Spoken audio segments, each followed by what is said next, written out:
minutes now, we could talk about either your question for the week if you wanted to discuss that, or I'm interested in hearing what kind of programs you guys are thinking you might want to evaluate, and what your role is. Are you just an evaluator? Are you a participant?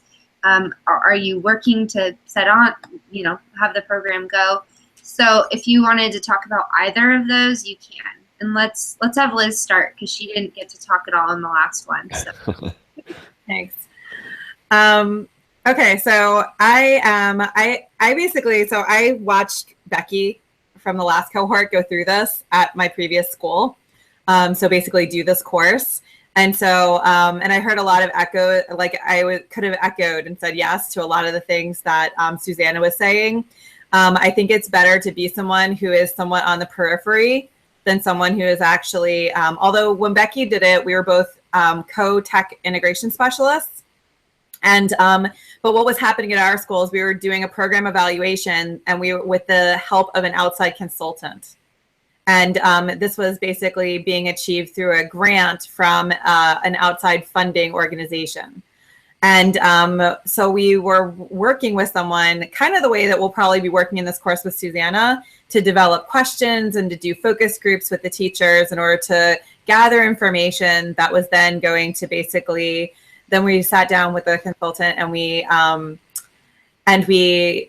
hashed through it and tried to make sense of what this was telling us. And so that we could make what we ended up doing is writing a document that had recommendations for what to do moving forward, kind of like a 3-year plan, right? Like if you want to, based on what your teachers have told us and what, you want to achieve, here's what would be the best practices, the things that you should do, right? So that's what we did. So I basically, for my program evaluation, because I'm not working at a school, my son's elementary school, I asked them if they would like me to do that. It's kind of funny actually how it happened. My previous principal, I asked her if she would like me to do that for her school, like I offered, but she actually liked what happened at SHA at our school so much, like the school that we both worked at together. She liked it so much that she went and already had it done at her school, so she didn't need it anymore. And so, but she said, but I know this other principal, and it just happened to be the principal of the school where my son now goes to elementary school, right? Who was starting kindergarten. And so that's where I'm doing my program evaluation. She introduced me to the principal. I asked her, the principal said yes. And I've actually started the process because I had to go with their timeline of when they were going to be having professional development days and when they were going to be able to give me time. And so I've been kind of using the things, I still have all of the documentation from the program evaluation that I was a part of.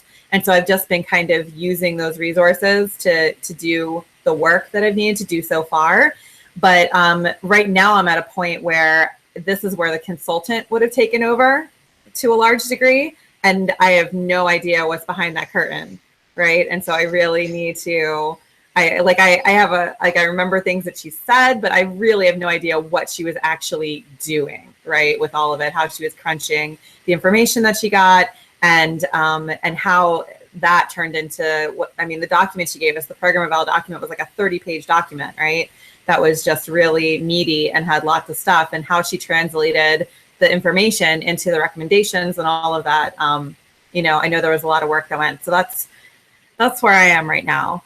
But my thing is I'm an outside observer. I'm going to collect the data. I'm going to share the data, but I'm not going to be part of them doing anything, like any choices they make to do anything with it.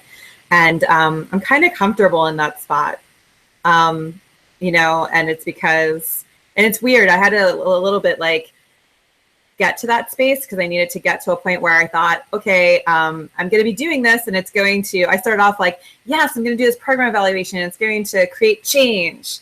And then I thought that I had to back up and say, like, I'm going to do this program evaluation, and then I'm going to let it go, right? And so it's kind of, because you want to think that your work is going to matter, right, in a big way, but it kind of does, I guess, if they're interested and they want to know, and then they use any small piece of it to inform their future thinking.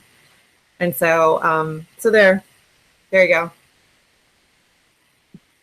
I wonder too if it's going to be hard not being a parent, and just being, since it's at your son's school, Yeah. and letting it go for that reason too, and not saying like, oh, I see this need here and there, and my son goes to school here, and so I'm sure my mom taught at my school, so I'm sure it's easy to set that aside. But I just wonder if there will be, if that will play into it at all. Obviously it wouldn't in your report, but in your thinking.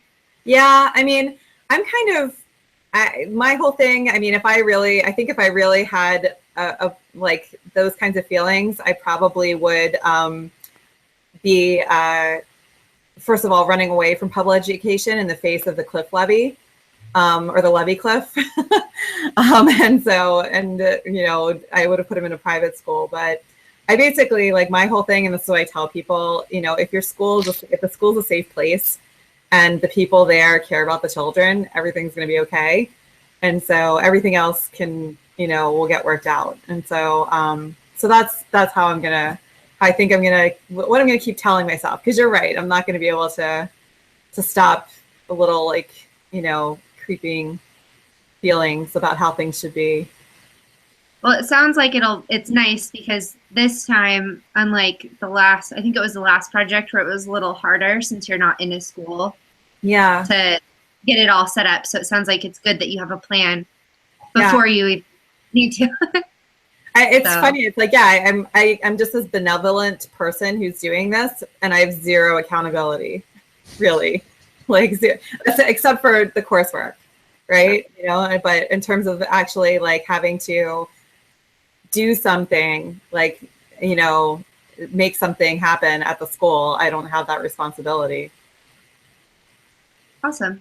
And it sounds like it'll be more like a real life person who would do a program evaluation, right? So that's kind of cool. Yeah. So Justin, do you have any idea what you were going to do for yours, or are you still in the process of trying to find one?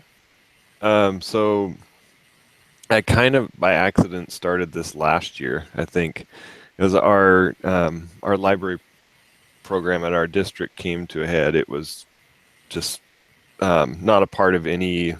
We lost our director of whoever was in charge of librarians, got another one, and then they moved to a different job, and then we shifted and they reorged, and so like nobody really owned us, I guess. And then there was no PD for 3 or 4 years.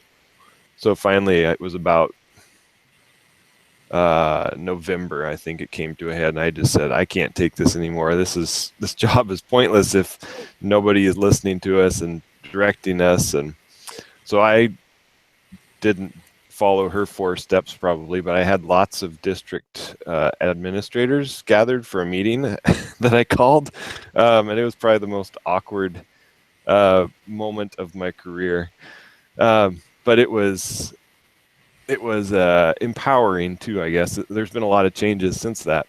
I put out a survey to librarians, and I collected data, and I kind of muddled my way through some of this already. And as a result of that, we've changed some of the structure. We haven't done any PD yet, but we've got it's kind of the planning stages. And so what you were saying, Liz, of and our professors have said too, of thinking of it in terms of this is not going to be an instant thing. This is going to be, over a multi-year plan. And even now I'm reminding myself of multiple years is okay. And what we've accomplished this year has been establishing a small group of librarians from multiple levels, middle, high school, elementary school, veteran librarians and rookie librarians, and getting input from them, kind of a focus group, I guess, from the group at whole. And so I've seen that work kind of make a big difference, just in the direction. And we're now embedded into district curriculum meetings, and every kind of meeting. You were saying before we started, Hannah, that there's like every week I've got meetings now. It's be careful what you wish for. So for this, I'm thinking my where I was placed within our framework of our library group was professional development, and that hasn't happened still, and that's on me, I guess, too, especially because that was under my purview. But it's kind of happened at the same time as this program too. But this has been a good going through this program has been a good course for me in how to set up similar structure with my peers in the next months. I was just training people how to do Google Hangouts this last 2 weeks ago, and talking about doing some offline training, or we could record some stuff that other people could do via logs on.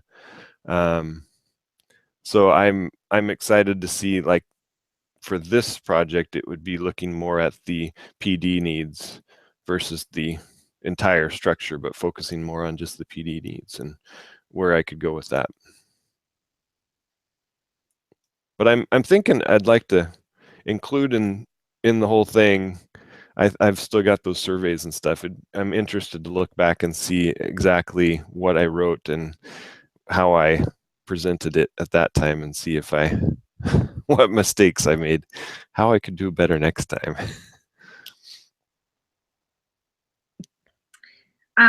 So we're about out of time, so I'll just kind of quickly say I'm trying to choose between two. We do this LID day, which is like a professional development day, at the end of January, and so it's coming up really soon. But both of my options are, so I'll have to talk with Susanna about that.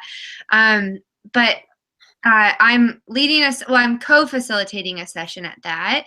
So but that's the one that I'm doing less at. So I thought that could be a good place to start. The only problem is that that's led by our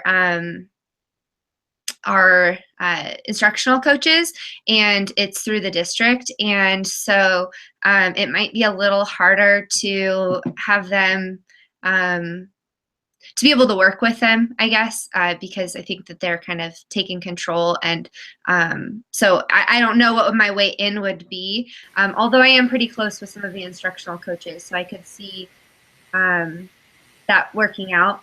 But I am, and like I said, I'm co-facilitating, so that would be okay. The other one, though, that I'm kind of now leaning more towards, we want to do a tech conference, which is like we want to do kind of like a Google Summit or something similar, but just like a little half-day thing, and that's with the tech instructors. And I have, since my second year of teaching, I've been leading tech PD, and so every time we've had a tech PD thing, I haven't gotten to be a participant. And so I've gotten to at other places like NCCE and ed camps and things. So I think I'm leaning more towards that, and I might it'd be easier for me to get data and work with the people who are running that. So I think I might see if I can sit out that as far as being leading sessions, and maybe ask if my role is to do this project. So we'll see. I haven't decided. I think I need to learn more about the project too to see what fits. So I think that the reading and looking through the assignment document more would be a good option.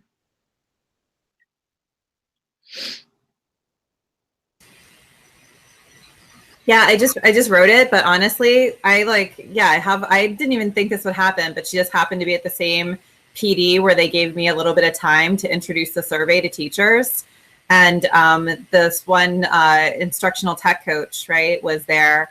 And now we're friends. And I've had lunch with her, and she's super interested in the data because she feels like she doesn't get enough feedback from the school I'm working with.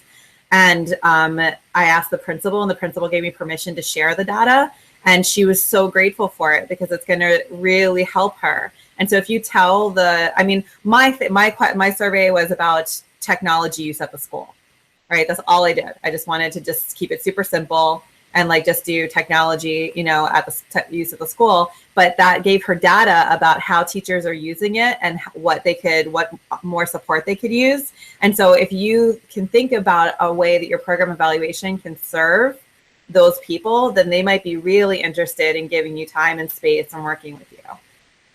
So yeah, and the other thing, and Justin's comment and what you said kind of made me think of this too, is that it might be good to feel like I'm more removed from it, because like even if I did help set up the Google thing we want to do, I'd just be a little bit too part of the process.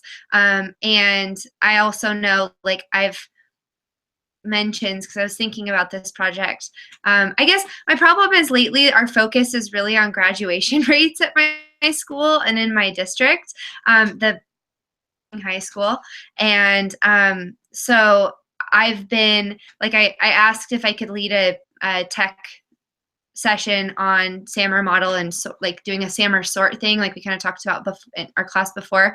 And after an hour meeting with my principal, which the answer was no right away, because we have to do this other graduation stuff, I was told I could send monthly emails, and I'm like, awesome, just what I want to do. A one-day lesson or email every month. Yeah, I think I like the idea of maybe looking at it, picking one that I'm more an outsider on, so that I can be a little less connected to what happens. So, and I'm really excited to teach people or share with people a couple of awesome add-ons. I don't know if anyone's used the add-ons in Google Docs for grammar, but they're amazing. I'm having my students use them starting next week.